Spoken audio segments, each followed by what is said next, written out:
last time, the group continued on towards the Oxford Heights in pursuit of Norro's final lair thing. They came across the outpost that Riven had visited before. They found the outpost empty. After a bit of investigation and searching around, they discovered that those of the outpost had been captured by spiders, phase spiders, and it was an incredibly powerful, incredibly interesting and fun combat because weird shenanigans were happening. I got to use my sickle. Yes, Locke got a melee kill with his sickle slaughter. It was rather impressive. And weird shenanigans were happening with Kadruil's spirits, and nobody really knows exactly what the significance of that is, other than they had initially saw that the specters had purple eyes.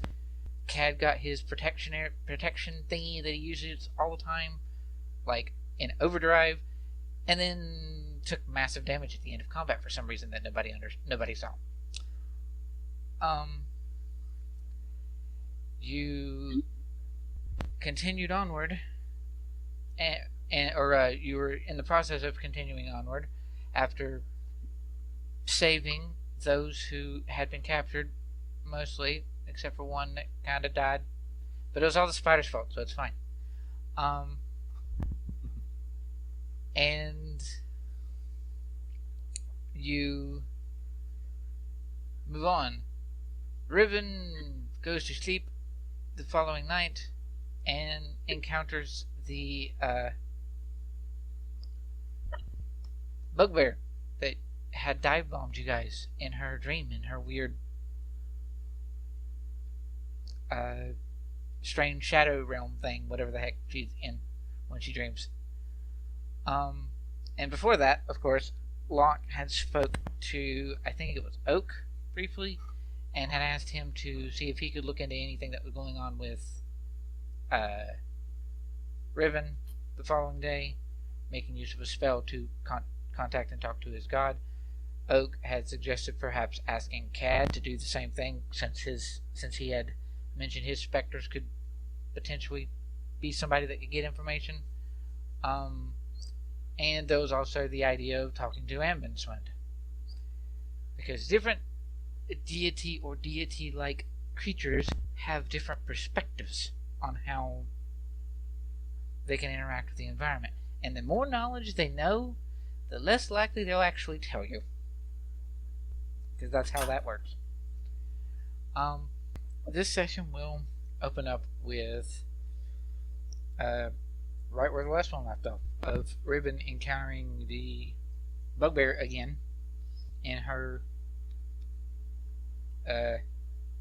nightmare hospital prison thing, whatever the heck it is. The psycho ward. Yeah.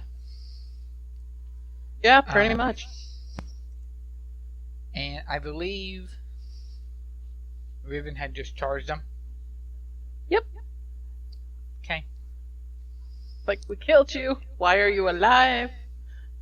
Is this going to be initiative or no?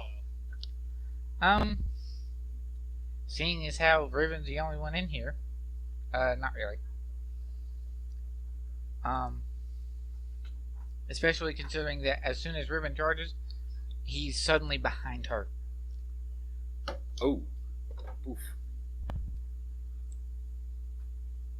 Wait, what? You like charge at him, axe is ready, and go to swing, and then... Oh, I have my axes on me? Oh, well, no.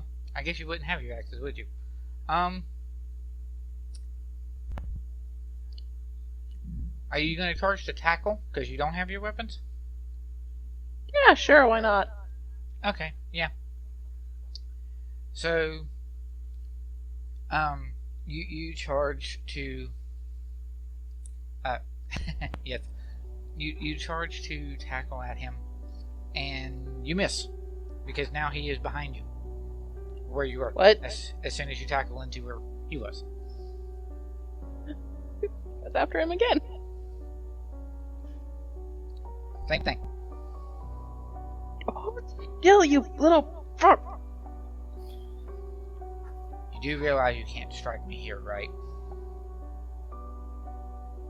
It's my dream. I can strike you whenever. Wherever. I'd like to see you try. Ah. She's just gonna keep trying to hit him. Okay. One of the people prophesied to save the world, ladies and gentlemen. Roll a charisma save for me. Oh no! Yay! 4. Oh no. Okay. Nice. That's fun. So you've been in this place before. You know that this realm has a nice bit of screaming and other such things. And as you charge, miss, charge, miss, charge, miss, over and over and over and over and over. These screams are going to slowly but surely get louder and louder and more intense. And then, suddenly there is shadows around you. Shadows of Gradiriel. Yes. Small toss.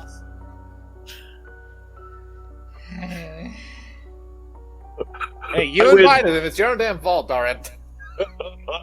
I did. I really did. Oh, no.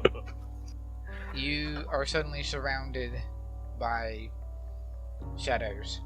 A lot of which have, because of your, background and whatnot, it doesn't take much for you to comprehend that a lot of these silhouettes that are around you right now are goblinoid in persuasion. Yep, turning into a nightmare now.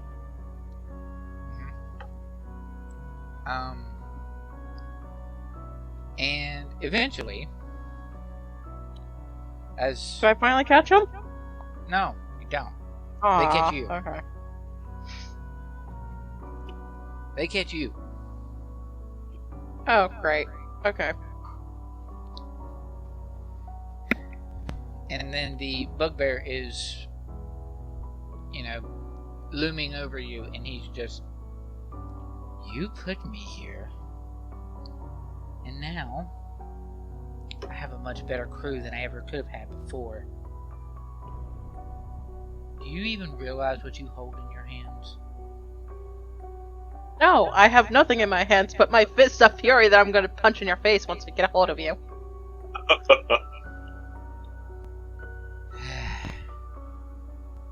You died. You're not supposed to be in my fucking dream.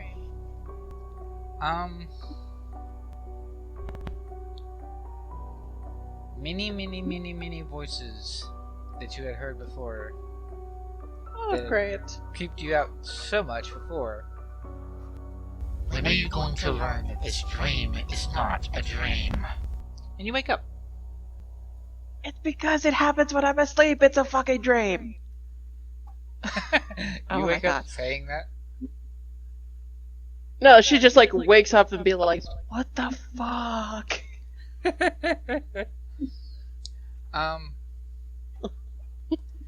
So, yeah, do me a favor and roll me a d8. 5. 5. Roll me a d4 again. Oh no. 2. For 2 days. Discord chat. Anyway, so I wake up and I'm frustrated. Yeah, pretty much. Okay. Probably just before your watch. So, those who would be the watch just before yours, which would be Cad and Locke, would be privy to your more jerk to wake up, since you didn't wake up really peacefully. But yeah, aside from that, it is close enough for your watch the following morning. Okay. And following that, you all prepare to leave for the day to continue your trek ever westward. Now more in the woods than you were before, because you are now officially in the Muldair Grove. I couldn't read it because it was the letters were weird on my screen. The Muldair Grove, which, Riven, you have been in here before. This is in fact the forest that you trained Hollis in there briefly for a while. Yep. Briefly for a while. Yes, briefly for a while. Did you not, I believe you set up a little sort of hovel hermit home in here somewhere?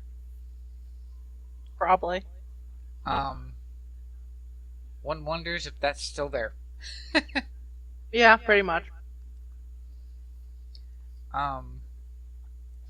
Do you take the group to it, or do you just bypass it and go straight to the mountains? Just gonna go straight to the mountains. Fair enough. So you continue on, and Oak will come up to Locke as you're traveling, and well, if I have set up for checking in with my deity to see what they know, or what he knows. If we want to set up camp and then just before laying down for the night here in the woods, we can see what we can find out, I suppose. Alright. Sounds like a plan, and before I go to bed, I'll do my swirly thing and see if I can't get Evanson's attention. Do we want to see what Cad can find out, too? Can't hurt to try, I suppose.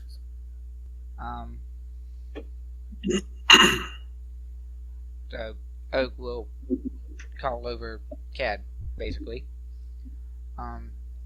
Sort of Riven out in front, Bjorn probably somewhere towards the middle, and then the three of you towards the back as you're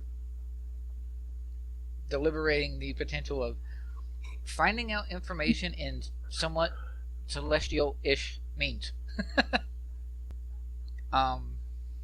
And Oak will mention to Cad, you said before that you were told that you could talk to your specters to get, like, information and insight? Yeah, apparently they offered to help. Not exactly sure how that works, but yeah, apparently. Okay. Well, we were thinking of trying to see what information we could glean concerning what's going on with Riven over there. And perhaps, since they are your specters, and your specters were strange in that last combat, they might be able to tell us what's going on there too. Are you willing to try? Yeah, of course. Alright. So, yeah. You will eventually set down for camp. Riven's, like, off ahead a bit. Actually, Riven, make me a perception check. 10. 10. How much does Locke want to keep the potential of, I want to figure out what's going on with you, from Riven? Like, on the one hand, he doesn't want her to feel like we're plotting shit behind her back, but at the same time, he also, like, doesn't want to immediately, like, just bluntly come out and say, hey, we're poking our nose into your shit, because he remembers how that went last time, so he's trying to play it carefully. Okay. Because he just got her back. Not all that long ago. Yeah. Let's do a duo stealth between Oak and Locke. Lucky me, I'm a rogue, so 19. it sort of works out. Even with I love the fact how I've basically multi-classed into rogue without multi-classing into rogue. yeah. No, it's just like Pretty much the only dice are thing like, I'm you're missing a is rogue, sneak not a attack. warlock. Yeah, pretty much the only thing I'm missing is sneak attack damage. And honestly, I could take a single level in rogue and get that. You're good. Yeah, you're good. I ain't And got hey, it. And hey, if you took a single level of rogue and got sneak attack, and then you struck with your 1d4 minus 2 sickle, you could actually deal damage before the bleed. Oh, damn. Anyway. So, yeah. You guys will sort of sit down. Riven, you're sort of noticing that Oak is, at least you can tell from Oak that he is watching you from afar and is talking to the other two in the back. And yeah, we will start with Cad, I suppose. Okie dokie. So how do I do this? You don't necessarily know the specifics of it. You were just told it is a thing that you could do, and the only thing that you know is you saw when you were hanging out with Tontu's crew for a while. You saw that the leader of her temple, or their temple rather, was sort of sitting cross-legged in a sort of meditate sort of pose of sorts, and she was ever so slightly floating, and you saw spectral warriors all around her. So it's a decent enough leap in logic that is where you would need to start. Though you don't necessarily think you're going to suddenly start floating in the air just because you're essentially meditating, but there you go. Okay. So I guess I get set up for that then. Mm-hmm. And you basically just have to sit and focus and think about what you know of your specters, really. I know that they technically exist. People have reminded me that they apparently happen. Yeah. You've never really seen them. No, I don't believe I have. People have told you that they appear to look more like you than looking more like your ancestors. That's a thing that you know. Oh shit, is this a time loop? Time loop, what? Did Kadruil go into the future and fuck himself to birth himself and himself as his ancestors? No. What? No, I that's I- not. I hope not. Like, it's just a really Is this like a stupid Back idea to the Future reference? I don't know. It was just my brain going to dumb places. If he's supposedly calling on the spirits of his ancestors, but his ancestors all look like him, logically speaking, he is his ancestors. But that is dumb. Ignore me.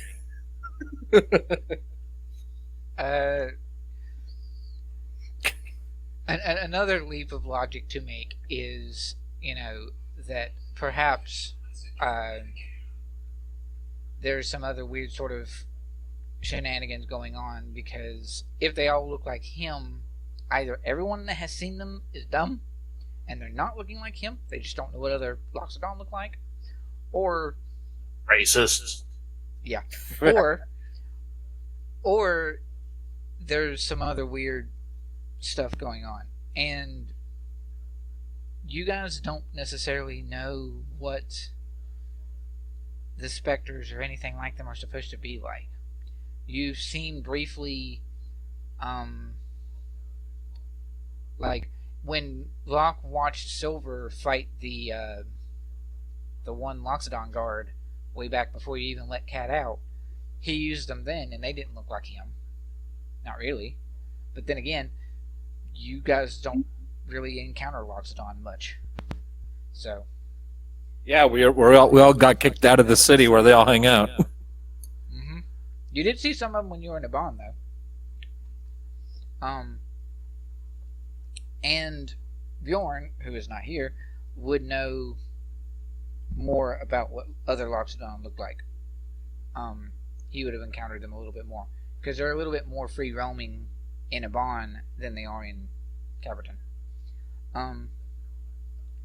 So, yeah, you just sort of sit and basically wait and meditate and focus. This isn't really a situation of something that you would need to roll, so much as just in a case of how much patience does Cad have? I'd like to think he's fairly patient. The kind of life he lived, I would imagine he probably is. So you will sit and you will wait. Who all is going to keep an eye on Cad when he does this? Because Oak is. Yeah, same with Locke. Riven would probably see this, but not precisely know what exactly is going on. Nope. No clue. Is she curious? Oh, probably like look at the others, be like, what's going on with him? Just a little experiment. Don't mind it. I shall now chant my holy powers. No. What? Oh. So yeah. Eventually, there is a sort of swirling, and his specters, just like when he rages, will appear. And finally, Cad, you get to see them. Well, one of them. It's only one. You usually summon like 3, or at least you've been told you summon like 3. Here you're only seeing one.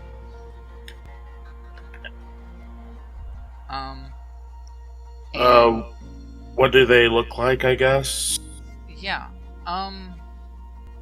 For you, they do look a little bit like you, but you can. They're supposed to be family, obviously. Yeah. And there aren't anybody that you recognize, not from like family pictures or whatever, because you never really saw those. Yeah. But they don't look precisely like you, like other people may not. might. Okay. And Bjorn, who is with the group, he will probably whisper to Locke, having watched over it as well, that in the times that he's seen Cad rage, this particular specter doesn't exactly look the same as the ones that he has seen Cad fight with. So perhaps there's maybe different sets of specters. The ones that's going to come and talk are different from the ones that always fight or help fight. And that is another thing of note. Everyone will see them.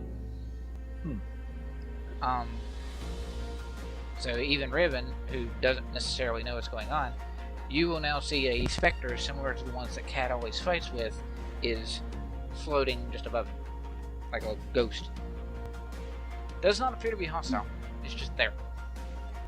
Kadruil will, like, do a big friendly wave. Hi, ancestor. Oh, Jesus. Of course he will. The specter will just sort of smile and nod. You have questions to ask me. That's why you called me here, isn't it? Yeah. Guys, what do you want to ask first? We're asking questions? Like, hi, this is awkward, and it's now you're awkward. Go. Okay.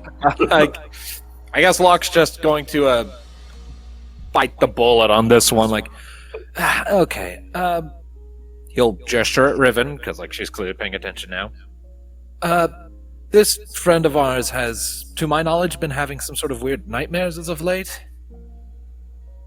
It's probably nothing, but I'm a paranoid bastard, so I just want to make sure that everything is alright. Is there anything you can glean that may or may not indicate something amiss? At all? Is that within your purview? I don't know how this works. I'm sorry. Okay, so the Spectre will look over Riven, and then sort of tilt his head. I see nothing wrong.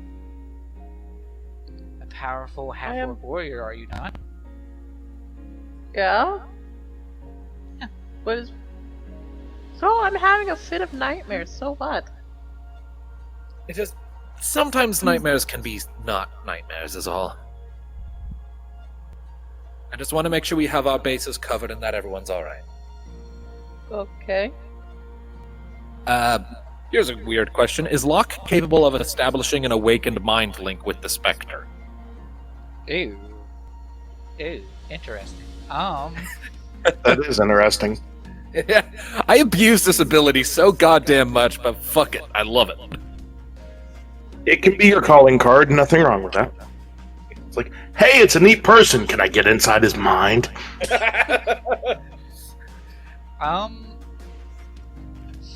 Roll for me Arcana. Arcana. Arcana, connotation. 20! Not natural, but 20.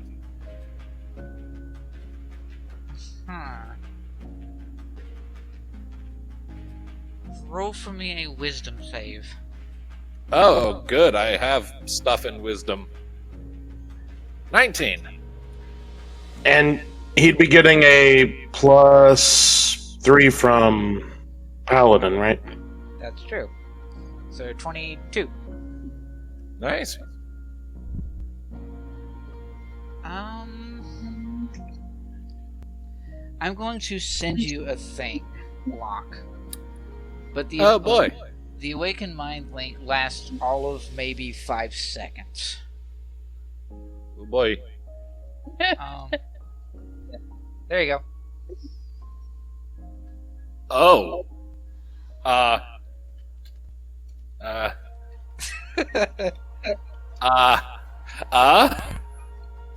sent a reply.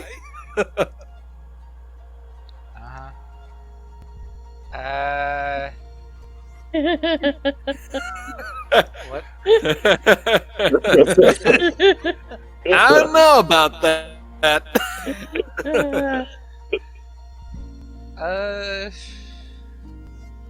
Trying to think. I would say no. Okay. I'm just gonna say no. Okay. Alright, upon that, Locke will reel back a little bit. Okay. And the Loxodon Spectre will turn to Cad again, and then will be... Well, you have a few more questions if your friends have things they wish to ask. Or perhaps you have a question. All I want to know for myself is how I can help my friends the most. So, upon saying that, he'll sort of look around at everyone. See if anyone else had a question or something. Does Riven know that Cad blacks out when he rages? I didn't know if that was ever established for her. But we have had combats, and afterwards I sort of come back to my senses and, like, did we win? And destroying something and being covered in blech, and... Riven is not the brightest.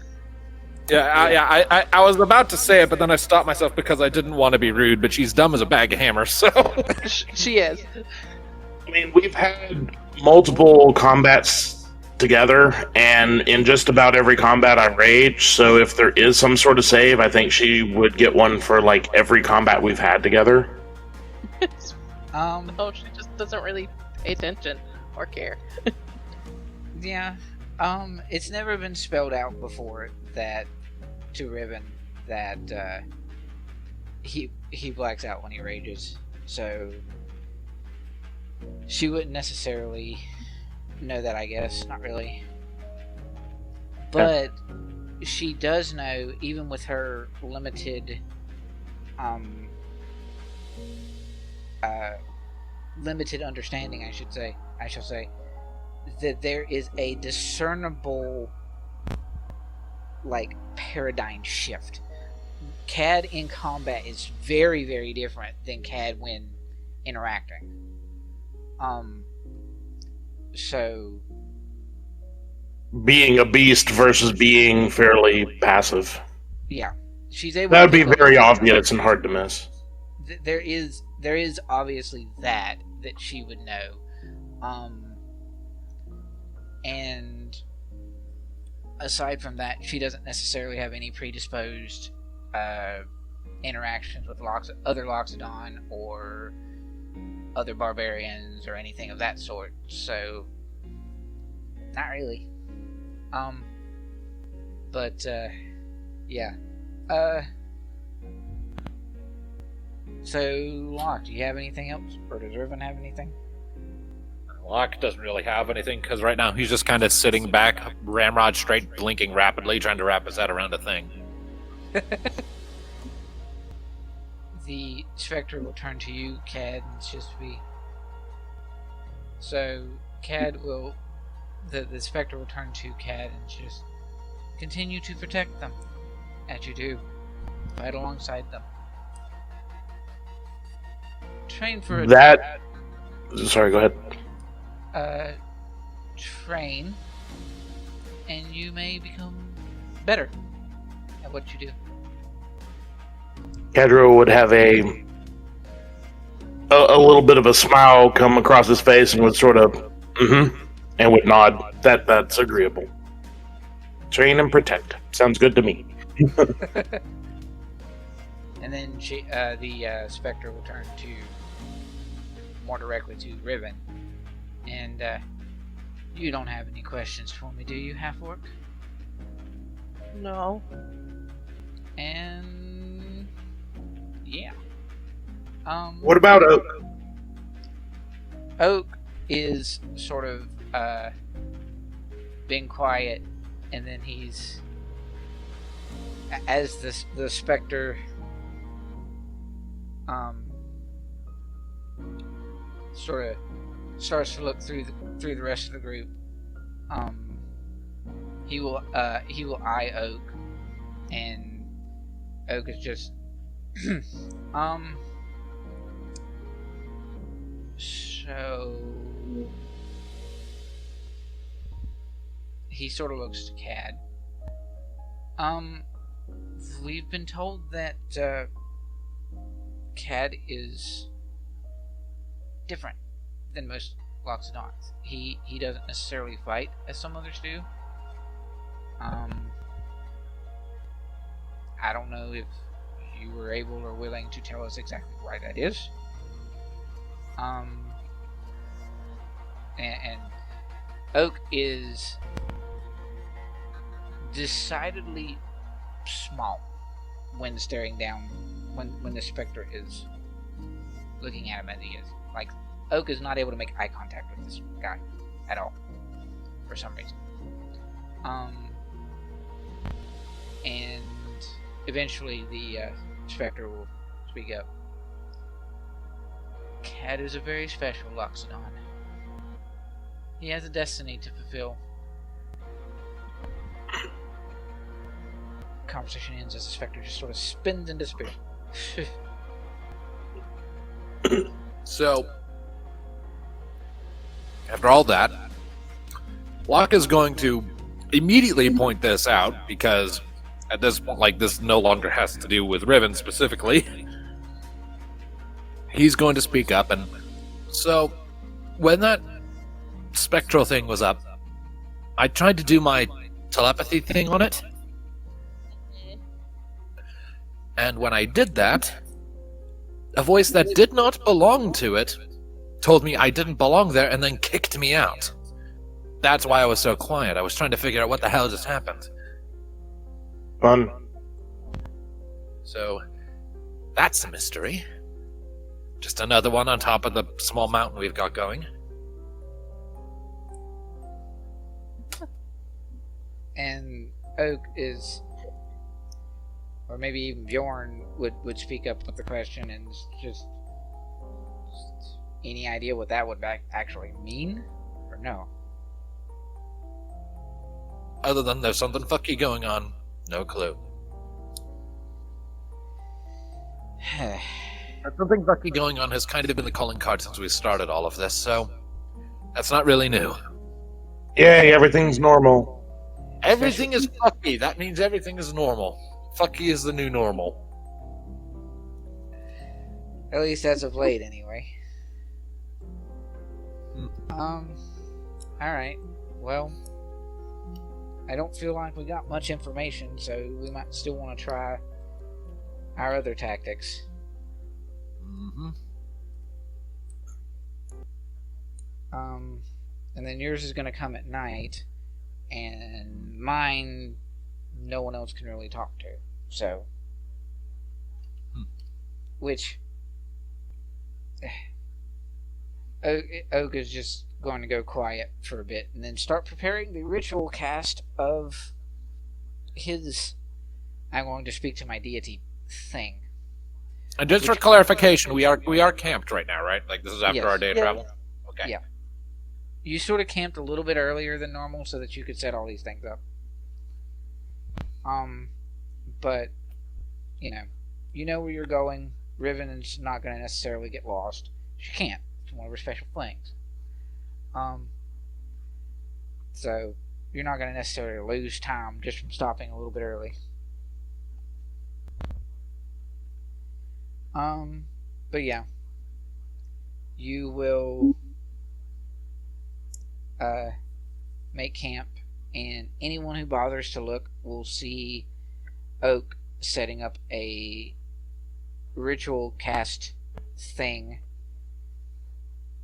with like leaves and plant debris and sticks and things, similar, for those of you who were there, to what his dad in quotes, the high elf in Misty Village, had done to speak to said deity person. And Oak will be quiet for a little bit as he sees what he can glean.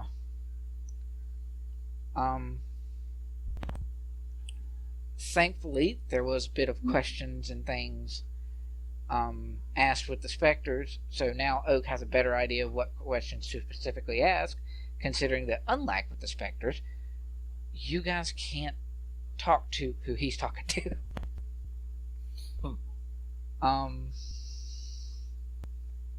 And there's even a brief bit, Riven, you would see this with your sort of nature focus that you have. There's a sudden cooler breeze that comes up from the north that comes down and hits where your campsite is as Oak is doing his thing. Okay. Magic. And eventually, Oak will stand back up. Well, How fucked are we?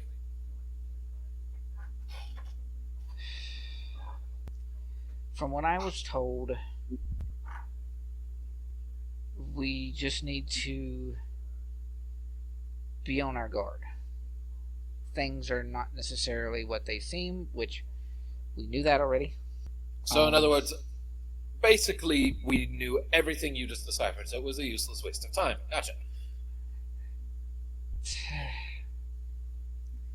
Vague details and vague answers. So, but at least we know Added that, to Locke Notcham to not be impressed with the gods. right? He is very unimpressed. But as we know, we are apparently on the right track. We can fix all of the stuff that is going on with us if we continue the direction in which we are going. Apparently. Okay. So And carry when I on, asked, Norro, and we'll be good. Gotcha. and Oak will sort of turn to Riven, and when I asked him about you specifically, he basically wanted me to say to you to be more careful. Take with that what you will. Hell? Okay. And like the two of you that know Oak better, throughout this whole ordeal and this trek that you guys are continuing to do, he's a little like anxious and jittery. It's like, you know, he's had this take of being a bit more on the like paranoid observant side, but the closer and closer that you get to Norro's lair, the more and more that starts to be more apparent. He's sort of antsy. He wants this done. He wants this dealt with. He wants this over. But he also doesn't want to rush anybody, considering that everybody's got crap going on besides Norro. So, and there's also maybe something else going on in his head that you guys might not necessarily pick up on directly. But anyway, Considering Bjorn has basically assumed the position of almost group therapist, given his happy-go-lucky nature, would it stand to reason that he would notice this? roll me an insight for Bjorn. He's done it a couple times and failed. Well, I'm the one rolling the dice this time, so it doesn't suck. That's a 24 from Bjorn's character sheet. Apparently so. It's all. It's just David. It's just David.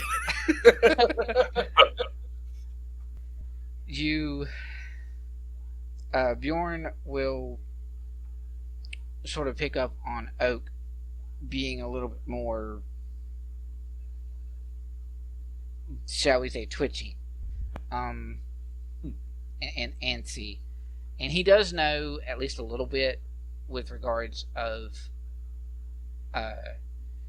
Actually, no. I don't know if Bjorn actually knows the specifics as to Oak's connection to Norro. I'm pretty sure he doesn't. Well, David's going to continue to not know. Well, either way, if Bjorn has noticed that Oak's kind of twitchy fidget, it would just say that he gives him an encouraging pat on the back and say something rudimentarily encouraging, like "Fret not, we've got your back," or something like that, because that's just the thing Bjorn would do. Right? Yeah. I feel like I know my brother well enough to figure that out. And we will say that, and I can tell David this later. We will say that there was an exchange in this session where Bjorn learned of specifically Norro's connection to Oak. And this was a conversation that was not private, so Cad would also have heard it. Riven would already know it a little bit, assuming that she remembers from when she was last with the group, because Riven was with the group when Oak was kidnapped initially. That was not Silver, that was Riven. Yep. So, Riven already knows most of that. But now Cad will have heard it, as well as Bjorn, to know that this Norro character, Necromancer, that you guys have been chasing for a while now, is a cousin to Oak, a family member, and the two of them are the only surviving members of Oak's clan, Oak's biological clan, and most of the bodies and family that had been in Oak's family were used as fodder and corpses and zombies for a lot of Norro's crap. So this is why Oak has issues battling against zombies, especially when it's specters and things that were recently killed. Because he got tormented by his cousin. Because his And cousin's a prick. And it also lines up with the attack in the forest that Bjorn had saw in the dreams episode when everybody's dreams got all mixed up. Oh yeah, I forgot about that. So yeah. But anywho, after some deliberation therein, you guys get ready to bed down for the night, and Locke can do his little "I'm going to talk to Ambenswin" thing if he continues to if he wants to try to do that.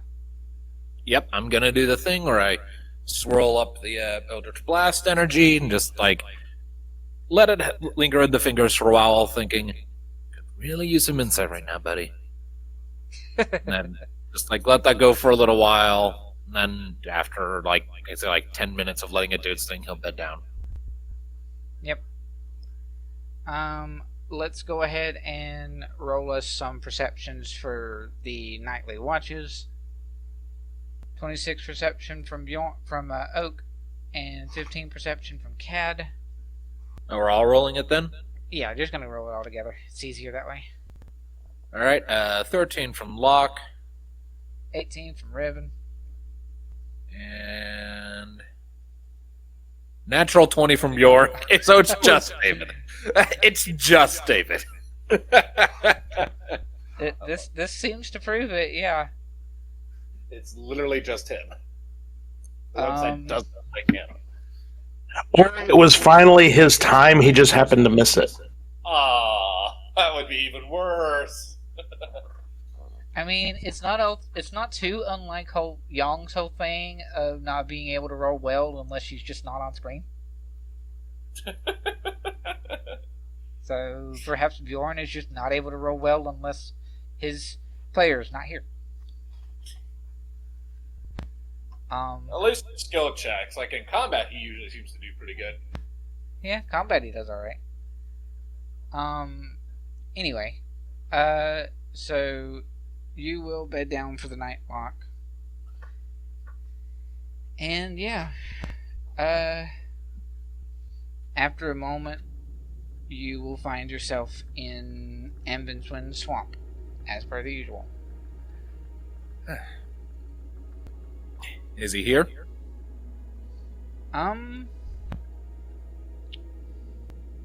There is a bit where you are slightly confused because you don't see his looming form as you normally do, and then he will sort of appear out of the mist, and the swamp the last time, because it was a good while back, the swamp has apparently healed, so to speak. Nice. It's back to where it was. It just could have. It just might have took a little bit of time, and maybe that's why you've not talked to him in a while. Or why he's not reached out to you. Huh. But his crazy, creepy Sauron eye sort of thing is just looming above you. And how are you, Locke? Surprisingly casual from someone like you. I'm doing alright, but I do have some concerns. That's why I called on you. When was the last time I had a chat with Ambenswin? Had Riven rejoined the party yet last time? Did you talk to Ambenswin about losing... You did talk to Ambenswin about losing silver. Because he was the one that sent you 2 silvers. Right. So last yes. time I talked to him must have been like just before Riven returned to the group. Probably. Yeah. Alright. You're aware that Riven has rejoined our little caravan, yes? I had seen that, yes. Well, she's been acting a little strangely as of late. Weird behavioral tics, more aggressive in combat than usual. Not to mention, she's having a spell of nightmares, and normally that wouldn't really be much of anything to concern me, but well, I dare say I know more than a lot of people that what happens in your sleep doesn't necessarily mean it comes from within you, or that it's right. I just want to know if there's anything you can tell me about it, if you're aware of anything that might have changed, if you have some clue, perhaps. All we really got from the last thing we talked was that Riven needed to be more careful, but we need to be more careful about a lot of shit, so that's not really helpful. And it doesn't help that every time I try to approach her about it, she just kind of brushes it off. I assume because she genuinely thinks it's not a big deal, but I'm worried it is. I just want to have my bases covered. Let's see. I think, from what I can glean, just from what I've noticed and watching behind you, I keep an eye on you, of course, and your friends. There's an aura about Riven that wasn't there when she was initially with the group. Whatever she encountered between now and then has left a impression on her. I don't know if that's entirely a bad thing or a good thing. Just that it's there. Alright. Have you seen any strange, different circumstances to how she fights? Remind me, have I? Well, other than what you've already mentioned with regard to being a touch more aggressive than normal, I want to say that Riven might have used magic without really understanding it a little more than she has as of late. Especially considering she's done quite a few combats here lately and went into rage when she didn't usually do that. So, You sort of already hinted at it when you were talking about being more aggressive. Yeah, I'm not really sure, just... She's popping some of the magic abilities she had a bit more frequently, near as I can tell, and... just at some points it seems like she just totally loses herself in the fight. That wouldn't be totally out of character for her if it weren't for how totally and completely out of it she seems to get. Kind of reminds me of Kadruil almost, just not quite that out of it. She doesn't work out like he does she? No, but she has the same sort of relentlessness, I guess you could say. Even I don't necessarily know what's going on with her. I could very well imprint onto her like I did you to know what is going on. Maybe not, but you do seem to dwell a whole lot in dream stuff, so is it at all possible for you to maybe keep an eye on her? Like, next time we're sleeping, if something starts to happen, anything you can do at all? Just to get a better idea of what's happening. I do feel as though the dreams do be important. I will see what I can do. Would it make it easier for you if I lent her the book for a short time? Ooh. I haven't really whipped out your book to do anything for a while, and I'm moderately certain I can still pop my spells without needing it on my person. At least the important ones. Just in case something is going on with her that might cause a problem with that, I would say finish your current mission and then see what she thinks of the idea. Okay.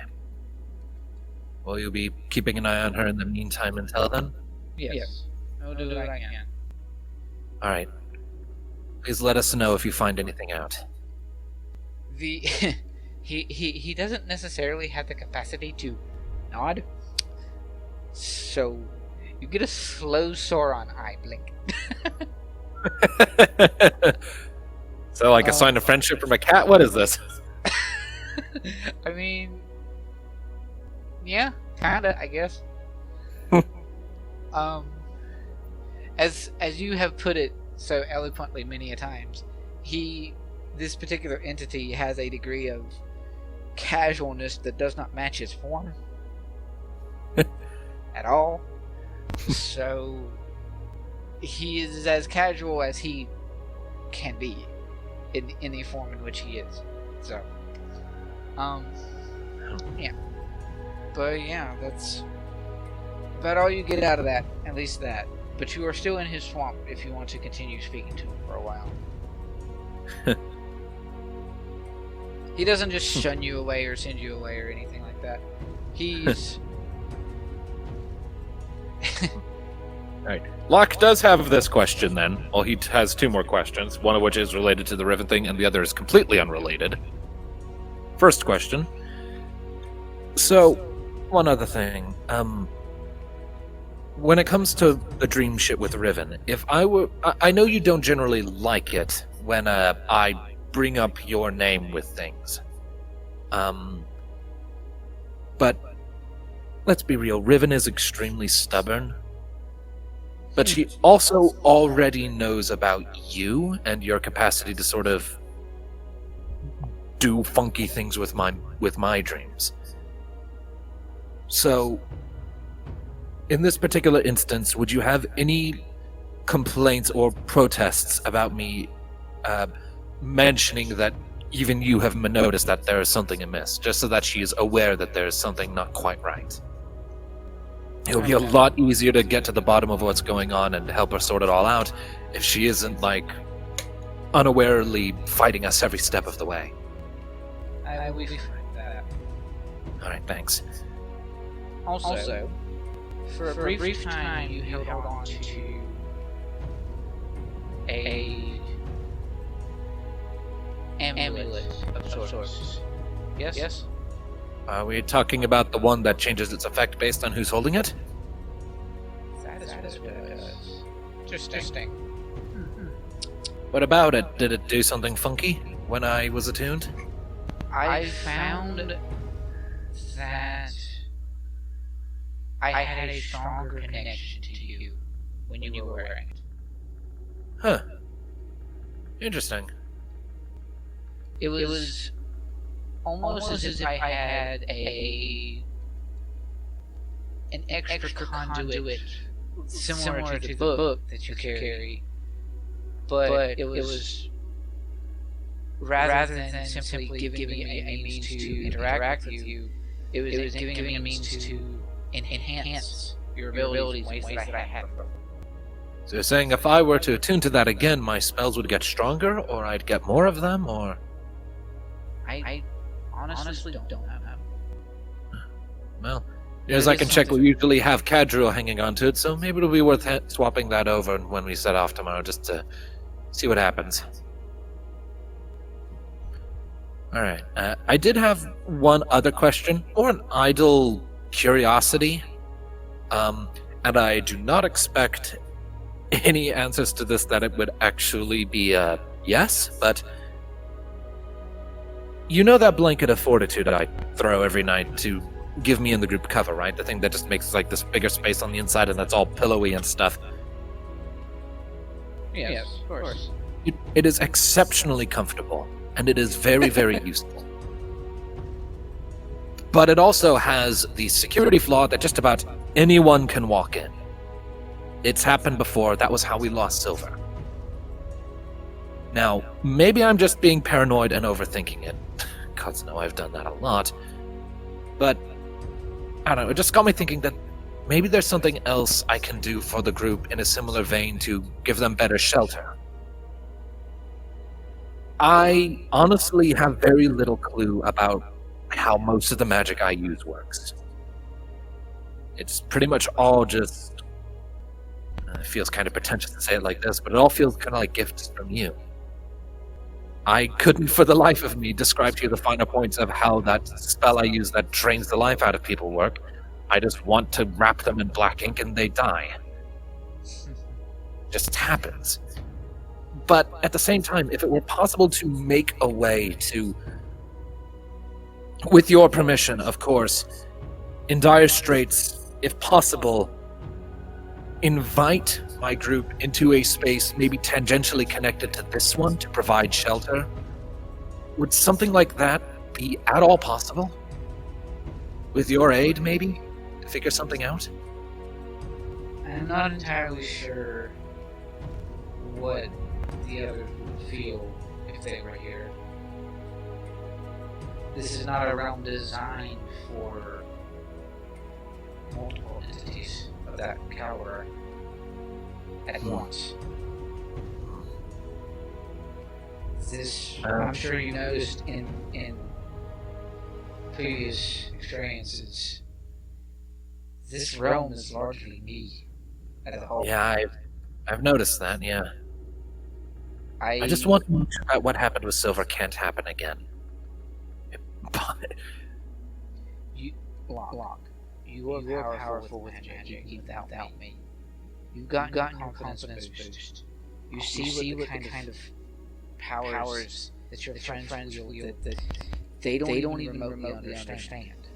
And that's from them. Those power things that they have. They've learned through osmosis or other means. I'm sure you study a bit like your mother, or perhaps find other means now to gain a magic on your own. And I do know of magics that exist that could help protect your friends in a way similar to what you're saying. Or perhaps it's a spell means to awaken everyone when someone crosses a certain threshold. Someone who's not allowed to cross that space. Well, Speak to your mother. See if she can help you learn magic.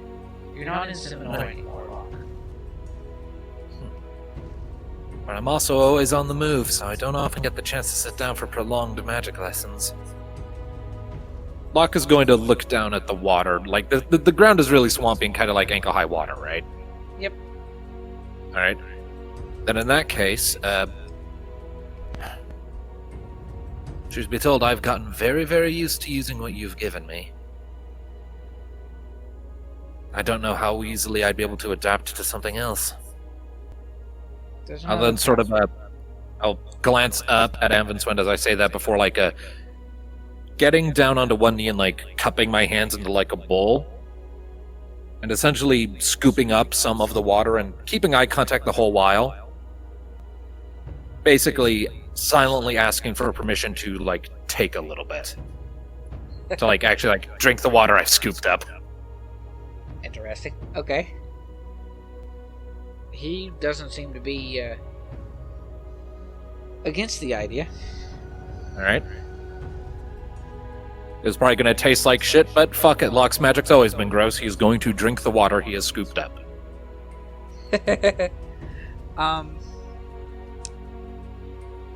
Make for me a Constitution save.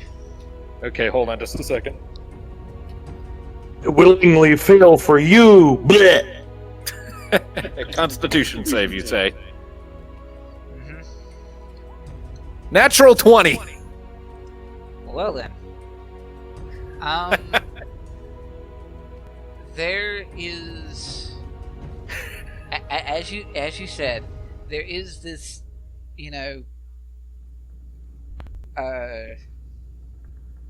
what's the word? There is this impression that it's going to be ick and yuck because it's essentially swamp water. It is swamp water. And so there's this resolve in you that's sort of like a feeling as though this is something that you need to do. You don't really know why, but it's something that you feel the need to do. And it's sort of like a kid that resolves himself to taking medicine that they absolutely hate the taste of, or something of that persuasion. And yeah, you drank it. Actually not super horrible. It's not tasty, but it's not horrible. It doesn't like make you bleh or throw up or anything. And looking up or keeping eye contact with Ambin's twin, you see that gesture that he does whenever you know that he is smiling. And you are sort of grabbed by one of his tentacles and brought up to be more eye level with him, which is terrifying. By the by. Oh, I bet. The guy's fucking huge.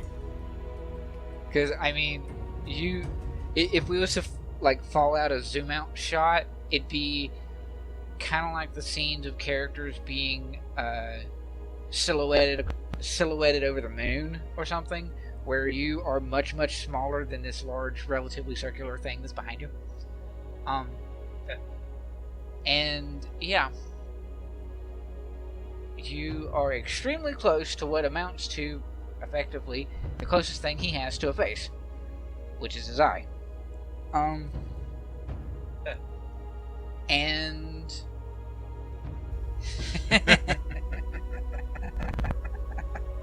I do not like it when the big tower man laughs.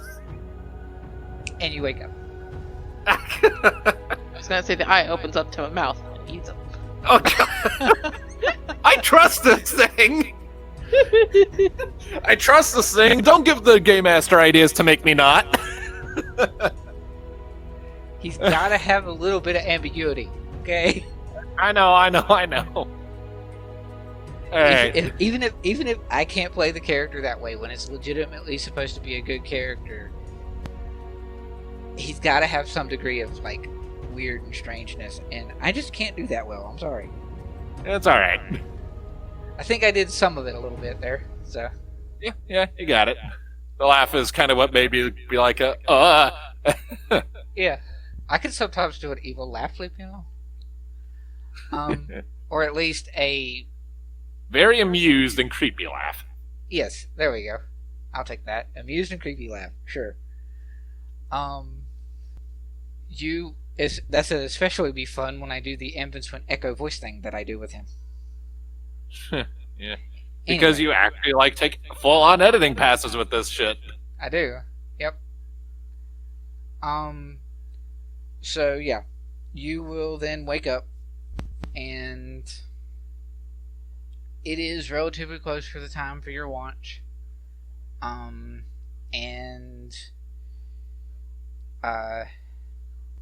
the night is peaceful. Bjorn and Oak on their watch will see like forest animals and other such things. This forest is relatively peaceful. And a little snowy in places. And Riven, make me a charisma save again. Oh no! 19. Okay. Roll for me a d6. Wow. Starter. Riven, you find yourself in that same forest and stump and clearing. The dreamscape area that you actually like. Okay.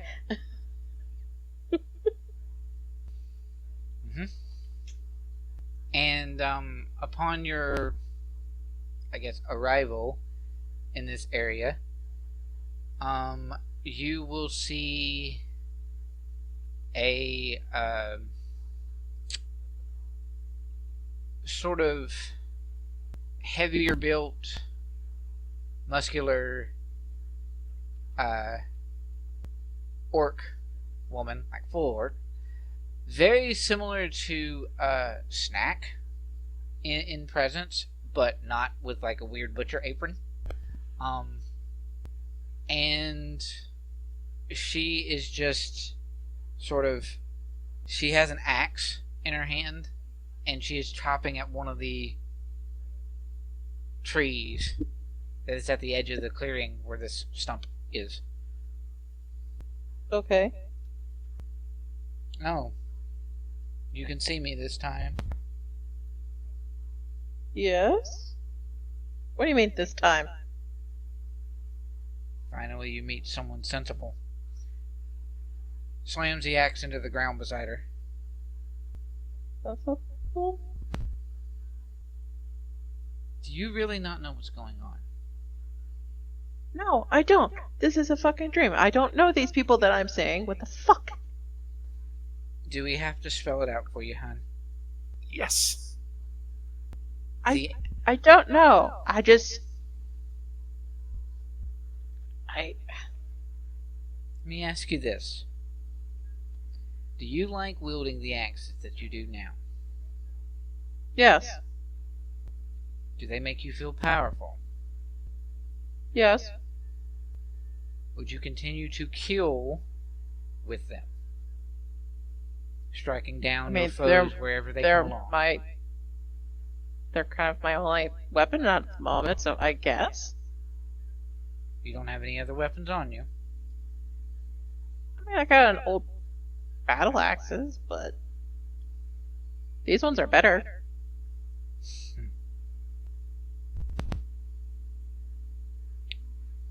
Do you understand what it means to have magic in your weapon?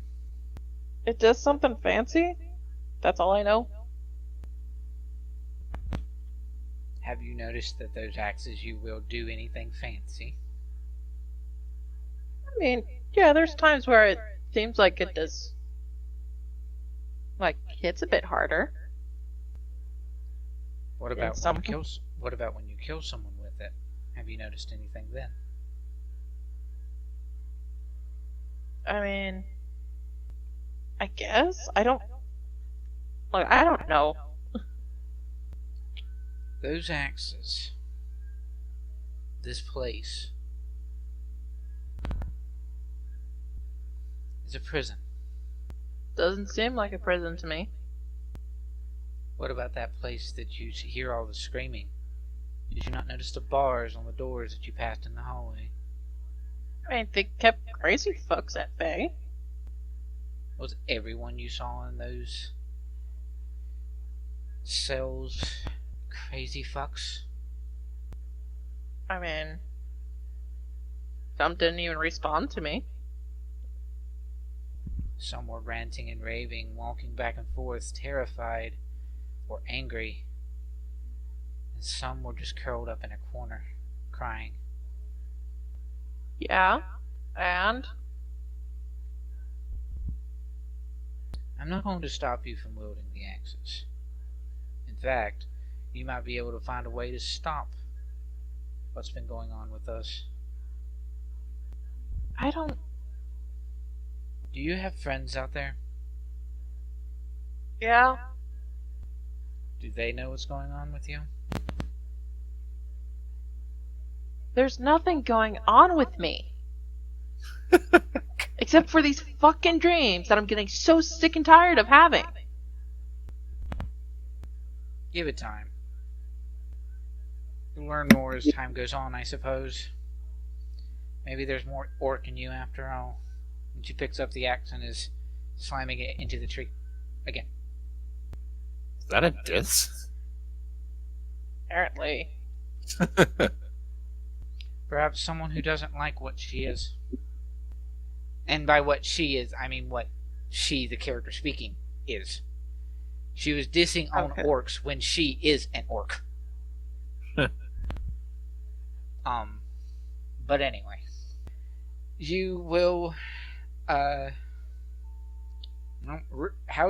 are you going to do now, Riven? Are you going to, because you're in the middle of this clearing, no one else is around other than this one orc woman. She's just gonna, sit and just do our own thing. Give me a perception check. Well, good enough. The axe that this orc is swinging into the tree doesn't seem to be affecting the tree at all. Like it's not cutting into it in the least. It's almost as if she's doing it out of habit or something else, rather than with any intent to knock the tree down. But yeah, that's what you have, and you're just sort of left there to think for a bit, as nothing really crazy or creepy happens this time. Okay. Surprisingly. And the last bit that you have before you will wake up from the stream is her looking at you again.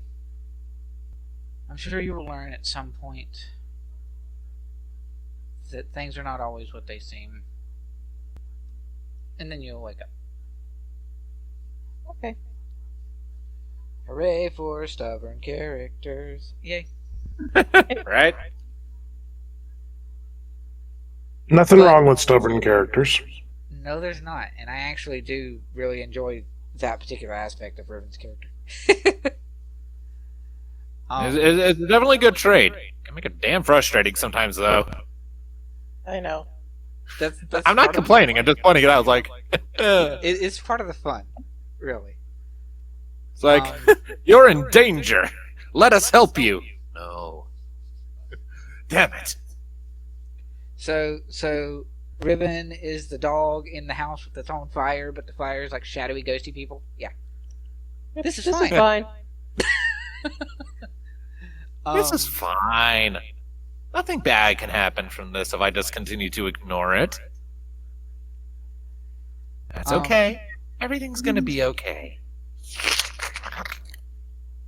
Anyway, you will wake up the following day. So you will continue on your journey, waking up the next day, and you will make your way to the mountain, finally. Hooray. Yeah. Woo! Yeah. And en route, Locke would like to follow up on the bit of permission he asked from Vindsvept. Mm-hmm. So he will approach Riven as we're en route. Hey! Does she acknowledge that he said shit to her? Hi. Hey, so I know you're probably sick and tired of hearing about this. But regarding those dreams you've been having, They're dreams. Huh? They're dreams. Yes, but well, you also know, you remember Vindsvept, right? My the guy that gives me my fancy magic shit. Yes. I asked him what his take on them is, and he agreed that there's something not quite right with them. Like they're not normal dreams you're having. Something else is going on. Now, as for what specifically, he can't see everything, so he's not sure yet. Just for the sake of transparency, I have requested that he keep an eye on things, so just be aware of that. But for real, whatever it is you're dreaming about, it's not normal dreams. It's something else entirely, and it has me worried.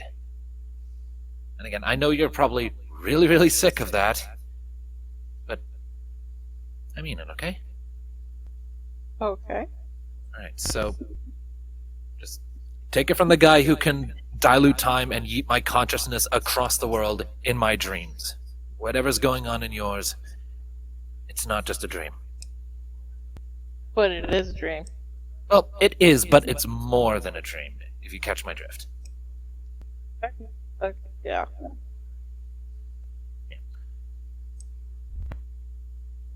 So, and this is awkward. Yep. I like us trying to figure out how to keep the conversation going, but like, So how'd you sleep? Oh wait. You know what? Yeah, that sounds about right. So, how'd you sleep? I slept fine. Is she lying to me? Roll an insight. I will roll an insight because that is one I'm actually good at. 15. She's not lying. She slept fine. This is true. This is true. Yeah. Alright. With a 15 insight, you glean pretty well that at least Riven seems to think she slept fine. Alright. Did any of these weird dreams come to you last night, then? I was just back in a forest, so not really. Anything happen in said forest? I talked to an orc, but that's it. Like, just kind of like in a quirk a brow. What? I think I'm being paranoid. I'm used to there being more to these things than that.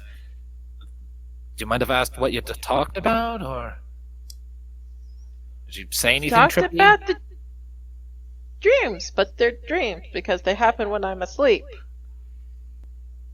They're... well, Riven, I hugged you invisibly when you ported through a tree to rejoin us, and I was asleep during that. That means that was a dream. Pretty sure you felt that hug. Or am I wrong? Have I been living a lie this entire time? I'm pretty sure I would know. I don't... Look, I don't know, okay? Just leave it be. Okay, I'm worried, alright? I will be fine. Alright. Just remember, I did ask my magic guy to keep an eye on things, so if you see like a big yellow reptile eye suddenly show up in your dreams attached like a swamp tower, that's him. He's a friend. And then I'll give her a pat on the back and walk away before she gets aggressive. Why make my dreams more weird? Okay. At least that weird element has your best interest in mind, and we know it. Whatever. Let's just go. Okay. Locke will leave it be after that. Alrighty. So, you guys have made it to the bottom of the mountain. Now, Riven. Ta-da! Here we are. Here's the mountains. Yes. Which part of the mountains do we need to go to? Well. Did we not know that coming in? No. We did not know that coming in. What We the just hell know kind that of we had to come to the are we? mountains. That's it. Fucking hell, we suck. We are so bad at adventuring. What? You said the mountain. I brought you here. Duh. Yeah. Oxbow Heights. This is Oxbow Heights. As you can see, heights as in mountains. Up there. I don't know what Oxbow was for, but still.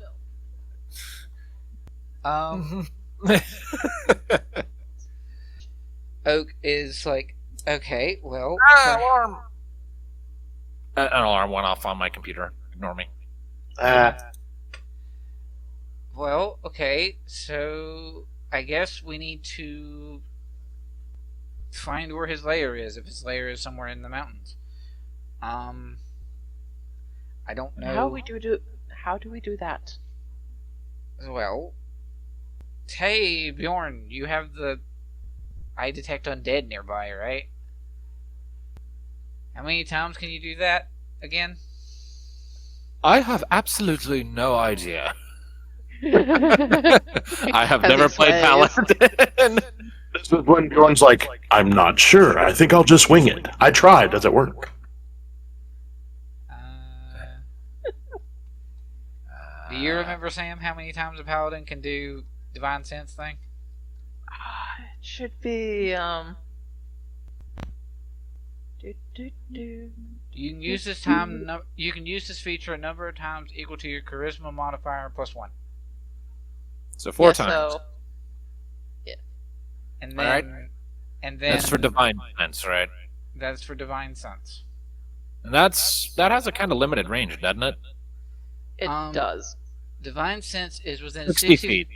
60 feet, not behind total cover. So if it's behind a wall, you can't tell. Right. Which is dramatically inconvenient. Yep. So, well, the last time that we were in a Norro lair, he was, or the lair itself was decidedly smelly and an undead nature. So We brought Hollis along, right?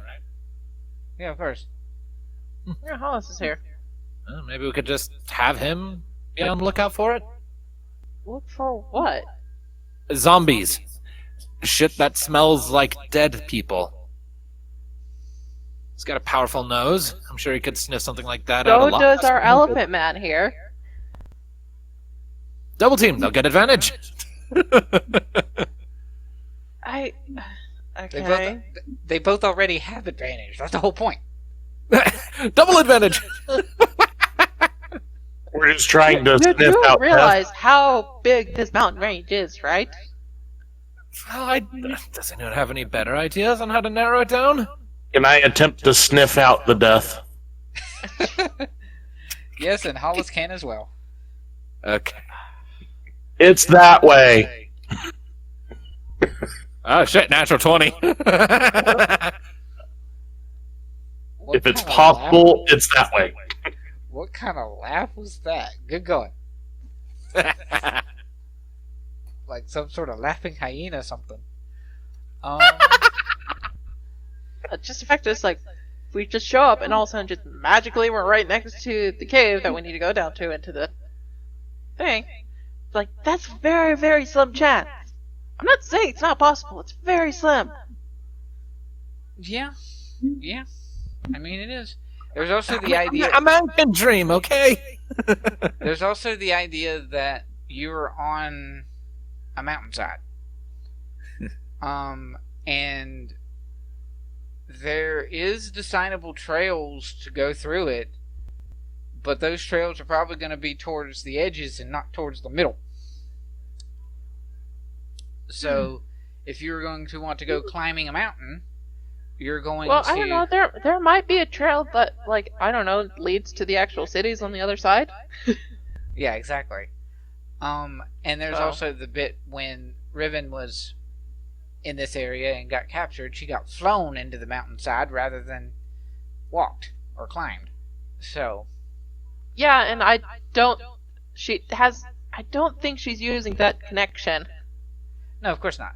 to I'm where just- she's placed, where we showed up to the mountains to be like, okay, we're here at the mountains. Yeah, I know. I'm just saying that the last time she was up in this area, she went into the mountains without having to climb it because she was flown into it. So, Again, she doesn't know if that has any point to this, any relevance to it, right, I know. to what we're doing. Either way, should you want to, no. There's not an evil castle, obvious evil castle in the mountains. Oh, But let's see. You got a natural 20 with a perception roll thing to try to sniff out undead. Or just things that smell dead. Or things that smell dead. Yeah. It smells like nature and normal stuff over where you are right now. It might take you a bit to try to discern where you are or how to find it. Let's do some... Alright, is anybody going to go to start to climb the mountain to perhaps see if you can find things from a better vantage point? Well, Locke will hop up onto Cad's back so that he doesn't have to make any rolls in a physically intensive environment because he would fail. I guess we just start going up the mountains and just hope for the best. See if as we soon as you stumble touch the our way mountain, into roll it. initiative. That'd be mean. Yeah. You're just gonna sort of climb into the mountains and see if you can get a better vantage point or an idea of what is going on. And every couple hours or so, at least for the first batch of hours, Bjorn's going to go ahead and would reasonably at least try to pop the Divine Sense to see if he can get any sort of idea at all. Now, it's worth noting that yes, Divine Sense has a whole bit of not behind total cover. But the thing about Divine Sense with that regard is if you are in a means where you could theoretically find a cave that is open, you could theoretically use Divine Sense to find an open space that leads to a space with undead, even if you don't know where that open space is. By 60 feet. By 60 feet. Yeah, which isn't a whole lot. Needless to say, it's going to take a while and not be something that is going to be easy. Well, of course, nothing Yeah, ever because is. we It's can D&D. fall off cliffs. Yeah. It's gonna be months since we don't know exactly where. We gotta scurry the whole friggin'. So, did Ulara really not tell you anything about where it was? I'm not sure. No, it just said Oxford Heights. Yeah. She like Okay. sat there and gave us the directions to the island. We went to the island, then we found more information about like ruins things and went in there and be like, oh hey look, there's the dancer chick, whatever. That she told us about, and so Yeah. It's gonna be quite a bit of searching around. So let's just do some over the top athletics checks from those who are climbing, which would be not Locke because he's on an elephant. I'm on an elephant. Oak, Yep, I know. Bjorn, And a Hollis. and Bjorn. Hey, cool. Oak actually rolled a 19 with crap.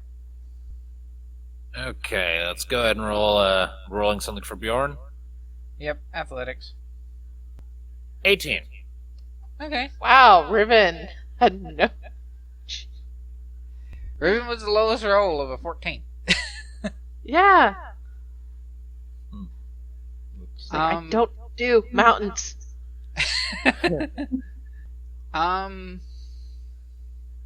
So yeah, it does take you some time searching around. It's not like you were right at it when you were going through, but you will. Let's see. Who got the highest roll there that wasn't me? Brian, as Bjorn. Yeah. No, Sam, as Hollis. There we go. There's a tiny 21 in there. Just kind of hiding from us, yeah. So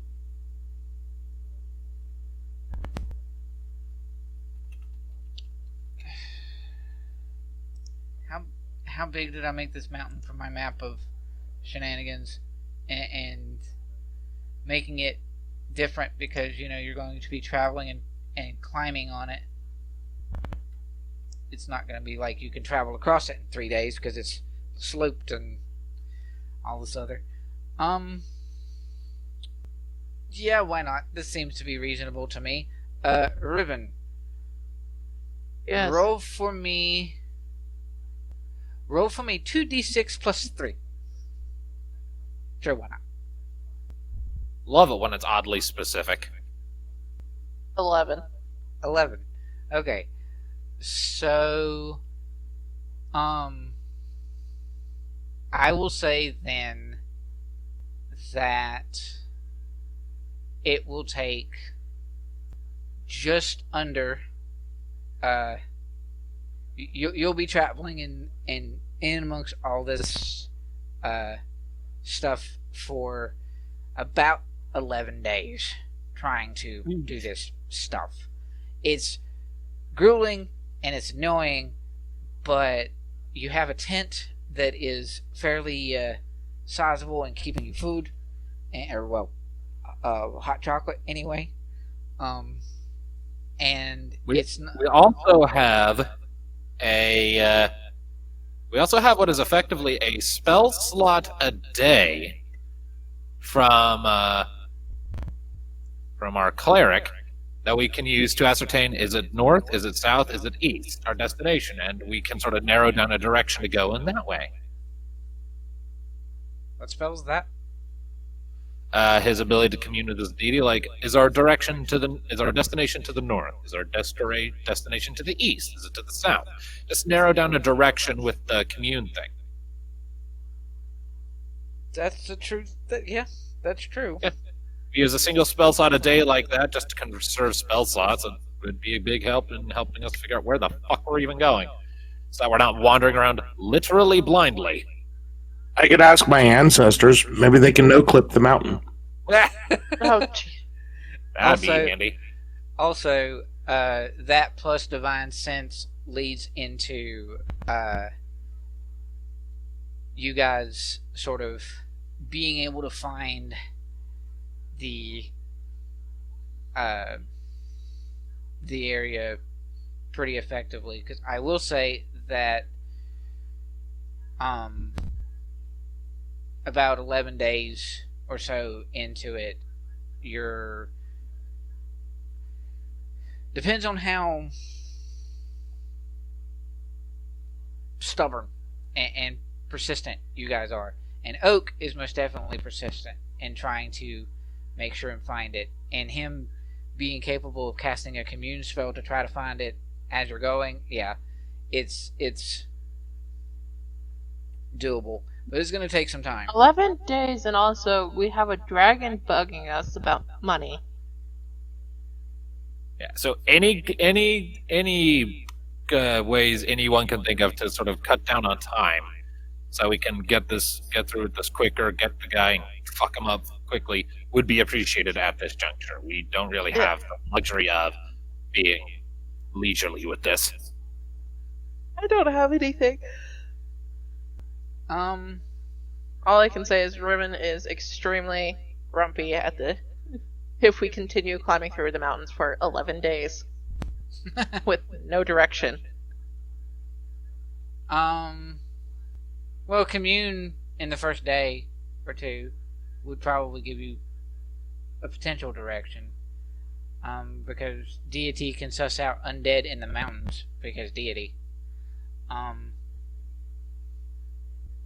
And Oak is would push for that sort of thing to try to get it as fast as possible. Let me do a sort of charisma check of sorts for our lovely bard cleric. Not check, or not save, rather, check. Boop. 19. Okay.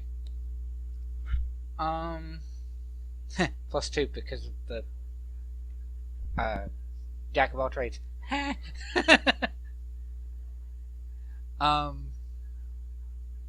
So it's interesting. Locke, a couple days in, you will get a message from your dragon person. Uh-oh. And she's not requesting money. She just wants to know how close you are to the potential of finding and getting the person who gave the fake money. And You're lost in the mountains. And she is opening. This is the thing, though. She is opening a channel to allow you to speak. She is Oh, so going she's letting us message back if we have to. She says in the first message that she is willing to cast a spell at least 3 times to get a decent conversation as to what it is you have going on. Okay. Just tell her we're following a lead.